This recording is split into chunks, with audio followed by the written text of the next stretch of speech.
उन लोगों को सिखा नहीं पा रहे, क्यों उन लोगों को बिगाड़ने की कोशिश कर रहे हैं। इसलिए राहुल गांधी जी का मुझे लगता है देश को बिगाड़ने में ज़्यादा हाथ हो रहा है, जबकि मोदी जी और बाकी लोग जो है वो देश को इस मुश्किल हालात में भी देश को सुधारने की कोशिश कर रही है। इसलिए हमें अपने देश का, अपने देश के निवासियों का, अपने देश की आर्थिक स्थिति का और अपने देश को कैसे आगे बढ़ाना है, इस चीज़ को ध्यान रख के आगे चलना चाहिए, ना कि ये राहुल गांधी और दूसरे नेताओं की तरह देश को बिगाड़ना चाहिए। अब जैसे हो रहा है कि देश की संसद को करप्शन को आगे बढ़ा रहे हैं, वो नहीं होना चाहिए। ईरान और इजराइल अमेरिका युद्ध पर आपका क्या कहना है और आप इसे कैसे देखते हैं? क्या तीसरे विश्व युद्ध की संभावना बनती दिख रही है? तीसरा विश्व युद्ध से ज्यादा हो रहा है भैया। तीसरा विश्व युद्ध किसको कहते हैं? क्या एटम बम फेंकने विश्व युद्ध कहलाता है क्या? अभी इतना पांचवा बेड़ा आ गया और कई बेड़े ले आए अमेरिका जी।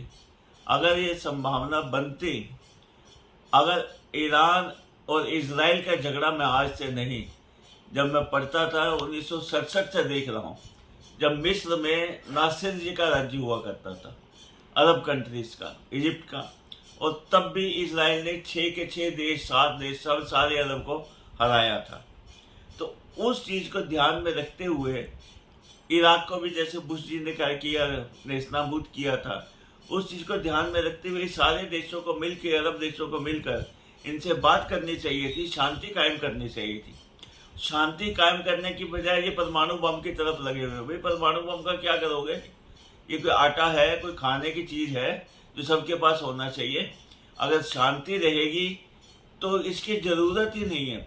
IAEA के साथ मिलकर सारी चीज़ें तय करके और शांति के लिए परमाणु बनाना चाहिए। अटल जी ने 1974 में शांति कायम करने के लिए शांति परमाणु बम बनाया था। अब उसके बाद पाकिस्तान और ये सब बढ़ गए तो हम लोगों को भी ये बनाना पड़ा परमाणु बम अपनी रक्षा के लिए। लेकिन ये परमाणु बम की रणनीति जो है, ईरान जो चाह रहा था वो नहीं होनी चाहिए, बल्कि अपनी सुरक्षा का, वो जैसे सऊदी अरब ने किया और कई कंट्रीज ने समझौता किया, उस तरह का समझौता करके सारे देशों को इकट्ठा चलना चाहिए, शांति के लिए कायम करना चाहिए, आर्थिक स्थिति के लिए कायम काम करना चाहिए। अगर ये नहीं करेंगे तो परमाणु बम की नीति क्या है? आज अगर ईरान के पास परमाणु बम होता तो क्या वो छोड़ देता? क्या वो इजराइल पे या अमेरिका पे गिराने की कोशिश नहीं करता क्या? तो परमाणु बम की नीति जो है वो गलत है। ये तो सिर्फ एक सुरक्षा का है, सुरक्षा के लिए